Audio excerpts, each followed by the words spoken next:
नमस्कार। अब आपके सामने हम हाजिर हैं तो भीतर की बात लेकर के। भीतर की बात में आज हम कई ऐसे विषय हैं जिन पर चर्चा करेंगे और आपको बिहार की राजनीति में जो चीज़ें चल रही हैं, जो घटित हो रही हैं, उनके विषय में बताने की कोशिश कर रहे हैं।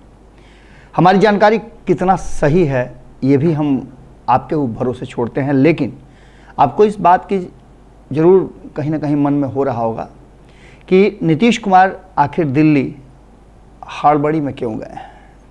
हालांकि उनका प्लान था कि अप्रैल में वो दिल्ली जाएंगे, लेकिन अप्रैल में दिल्ली जाएंगे और वहाँ जाकर के क्या कुछ करेंगे ये प्लानिंग अभी तक पूरी तरह से सामने नहीं आई थी।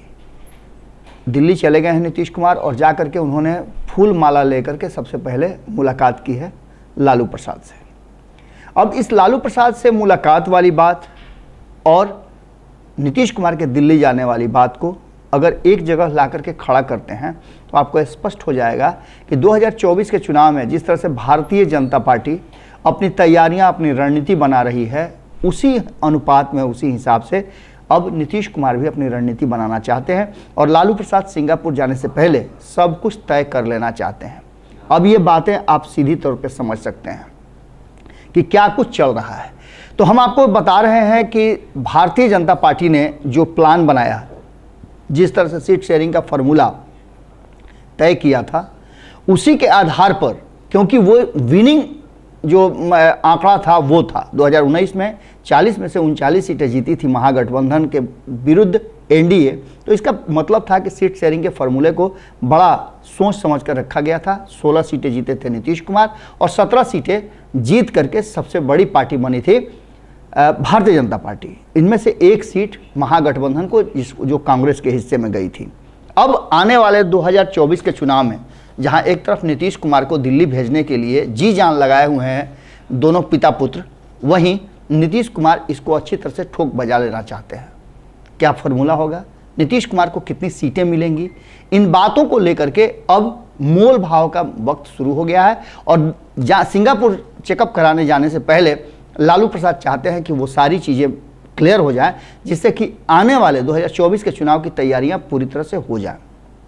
आपको बता दें कि 2019 की बात कर लें या 2014 की बात कर लें, सभी फार्मूले तय हुए हैं, लेकिन किसी में भी भारतीय जनता पार्टी के विरुद्ध कामयाबी नहीं मिली है, क्योंकि तब नीतीश कुमार या तो गठबंधन से बाहर थे या फिर गठबंधन में थे ही नहीं।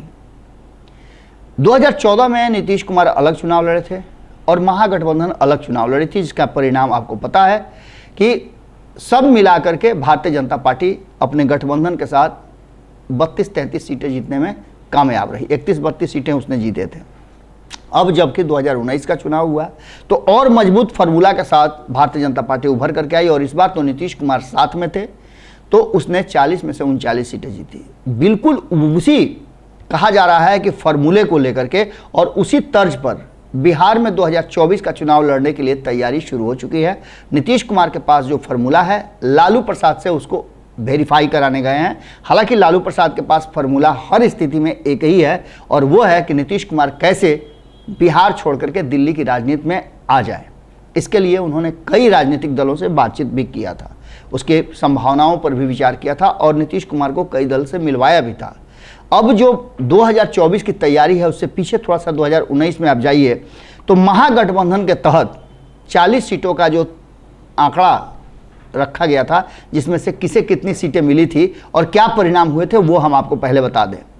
40 सीटों में से 20 सीट खुद अपने पास राष्ट्रीय जनता दल ने रखा था और तेजस्वी यादव इसको लीड कर रहे थे, क्योंकि तब भी लालू प्रसाद जेल में थे। यहाँ तक कि आपको याद होगा कि पाटलिपुत्रा में चुनाव लड़ रही थी उनकी बहन मीसा भारती, तो लालू प्रसाद की तस्वीर लेकर के, और उस चुनाव में एक बात थी कि लालू प्रसाद की तस्वीर को पूरी तरह से आउट कर दिया था तेजस्वी यादव ने। एक नए फॉर्मूले के तहत वो चुनाव लड़े थे। 20 सीटें अपने पास रखने के साथ साथ उन्होंने CPIML को एक सीट आरा वाली दी थी, जिसमें राजू यादव चुनाव लड़े थे। उसके बाद 9 सीटें मिली थी कांग्रेस को, जिसमें से एक उसने जीत दर्ज किया। आपको पता ही है कि 5 सीटें उन्होंने दिया था RLSP को और 3 सीट VIP को मिली थी। जो भी कहीं ना कहीं उनके हाथ से निकल गई। अब इन सारी बातों को लेकर के आने वाले 2024 के चुनाव में जो फार्मूला तय किया जा रहा है, जो 2019 में 17-17-6 का फार्मूला तय किया था भारतीय जनता पार्टी ने, उस फार्मूले तक नीतीश कुमार चुनाव लड़ना चाहते हैं। लेकिन अब इस पर अड़ंगा ये लग गया है कि कौन किसे अपने हिस्से से सीट देगा। 2020 में आपको पता है कि नीतीश कुमार ने जो फार्मूला भारतीय जनता पार्टी के सामने रखा था, उसमें 243 सीटों के फार्मूला में से अपने अपने हिस्से आधा आधा सीटें बांट ली थी। एक सीट अपने पास अधिक रखा था और अपने हिस्से के सीटों में से अपने सहयोगियों को देने की बात कही गई थी। ये दो बातें इस बार 2024 के चुनाव में भी ज्यों का त्यों रखने की जो कहा जा रहा है कि रखा है नीतीश कुमार ने लालू प्रसाद के सामने, कि 20-20 सीटें बांट ली जाए और 20 सीटों में से अपने अपने सहयोगियों को कितनी सीटें देना है ये खुद तय किया जाए। यानी आप समझ सकते हैं कि अगर राष्ट्रीय जनता दल अपने हिस्से में 20 सीटें रखती है, नीतीश कुमार अपने हिस्से में 20 सीट रखते हैं, तो कांग्रेस किस खेमे में जाएगी? इसके अलावा जीतन राम मांझी किस खेमे में जाएंगे और जो वाम दल के 3 दल हैं वो किस खेमे में जाएंगे और अन्य दलों को जो बुलाया जा रहा है वो किस खेमे में जाएंगे? ये सारी बातें जो शुरू की जा रही हैं उसमें दबाव कांग्रेस पर बनाया जा रहा है कि वो कम से कम सीट पर मान जाए। इस फार्मूले में थोड़ा सा उलट फेर करके लालू प्रसाद के पास जो फार्मूला है उस फार्मूले पर भी चर्चा जरूरी है।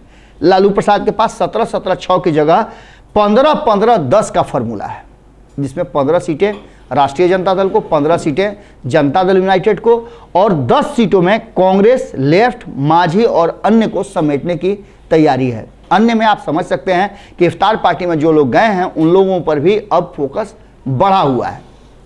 इसका सीधा मतलब है कि जो सीटें 2019 में 9 सीटों में से 4 सीटें घटा करके 5 सीटों पर ला करके कांग्रेस को पटका जाएगा, क्योंकि कांग्रेस को यह दर्शाने की कोशिश होगी कि बिहार में उसका प्रदर्शन 2020 में भी ठीक नहीं रहा है, 2019 की तो बात ही छोड़ दीजिए, 2014 में भी प्रदर्शन नहीं रहा। लेकिन ये दोनों ही दल जो कांग्रेस पर ये दबाव डालेंगे उनका प्रदर्शन कैसा रहा है ये भी आप अच्छी तरह से जानते हैं। इसके साथ साथ लेफ्ट को 2 सीटें आरा और बेगूसराय दी गई है। एक आध सीट का कहीं ना कहीं और भी मतलब लेन देन हो सकता है। मांझी को 1 सीट देने की तैयारी चल रही है और अगर पप्पू यादव आते हैं तो उनके लिए भी 1 सीट और वो भी कांग्रेस की तरफ से दिया जा सकता है, तो यानी 5 में से 6 सीटें हो सकती है। इस सीट शेयरिंग के फार्मूला को लेकर के बीजेपी वाले फार्मूले पर लालू नीतीश में सिंगापुर जाने से पहले सीट शेयरिंग का समझौता हो सकता है और किसे कितनी सीटें मिलेंगी ये भी हमने आपको नटसेल में बता दिया। भीतर की बात जो आ रही है उसमें सीधा यही समझा जा रहा है कि आने वाले 2024 के चुनाव की तैयारी भारतीय जनता पार्टी से पहले महागठबंधन कर देना चाहती है, क्योंकि जहां एक तरफ भारतीय जनता पार्टी हर बूथ पर अपने कार्यकर्ता, अपने पदाधिकारी नियुक्त कर रही है, हर गांव में उसने 10 लोगों को आइडेंटिफाई करके उन्हें जिम्मेवारी देने की बात कही है, हर घर से उन्हें वोट चाहिए और ये पूरा कहा जा रहा है कि एकदम प्रायोजित तरीके से इसको करने की तैयारी चल रही है। ये पूरा फार्मूला सेट है। उसी फार्मूले पर कहीं ना कहीं सीट शेयरिंग का फार्मूला पहले करके अपने अपने सीट पर ज़्यादा मेहनत करने की भी बात कही जा रही है। अब देखना दिलचस्प होगा कि नीतीश कुमार जब लौट करके आते हैं तो उनकी भाषा और शैली किस तरह की होती है, क्या ये बात बन गई या फिर इससे बिखराव होगा, क्योंकि नीतीश कुमार जब जब दिल्ली से लौटते हैं तो कुछ ना कुछ होता है। 2019 में जब नई सरकार बनी थी, लौट करके आए थे तो बिहार में उन्हें अपने मंत्रिमंडल का विस्तार किया था। इसके पहले लौट करके आए आंख बनवा करके, आंख दिखला करके, तो उन्होंने सरकार बदल दी। एक बार और गए तो उन्होंने सारा जो प्रयोजन था उस प्रयोजन को ही ठंडे बस्ते में डाल दिया जिसमें विपक्ष को एकजुट करना था। अब फिर से एक बार टनमनाए हैं कि करना है विपक्ष को एकजुट। लालू प्रसाद की सहमति मिल रही है, लालू प्रसाद का साथ मिल रहा है, कई दलों को, कई राष्ट्रीय टीम को एक साथ जोड़ने की कवायद चल रही है। अब ये कितना कारगर होता है ये नीतीश कुमार के उस बयान पर निर्भर करता है। जब वो पटना लौटेंगे या फिर दिल्ली से पटना के लिए यात्रा जब शुरू करेंगे तो हवाई अड्डे पर क्या कहते हैं वो ज़्यादा महत्वपूर्ण होगा। ध्यान रखिएगा, हम तो नज़र बनाए हुए हैं ही, बिहार की राजनीति में रोज़ नए नए ट्विस्ट होते हैं और भीतर की बातें तो हम आपको ला करके रखते ही हैं।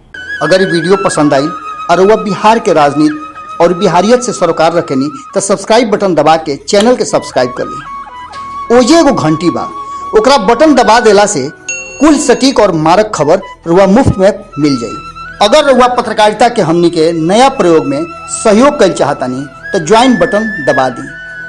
पेटीएम नंबर नोट कर ली 9386816700। धन्यवाद।